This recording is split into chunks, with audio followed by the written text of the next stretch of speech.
Ikaw ano sinabi ni mama? Ha? Naglayas ka? Tapos kinagat na yung batok mo doon? Tapos iyak-iyak ka pa sa akin ngayon? Paiyak-iyak ka pa sa akin? Huwag mo nang uliting maglayas. Ngayon nabibigib ko. Sige. Kinagat yung batok mo doon, iyak-iyak ka. Nagulat na si mama, parang narinig ni mama yung boses ng bata doon sa labas. Agoy, ikaw na pala yung kinagat, nag-iyak-iyak. Hoy, kausap pa kita ha.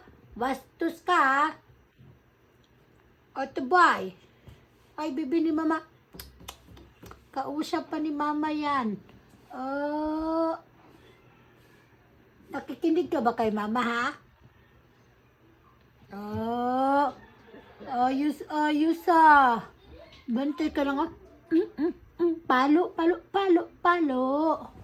Palo. Kay matigas na ang ulo Gusto sa labas, tapos pag kinagat doon sa labas ng ibang pusa, iyak-iyak.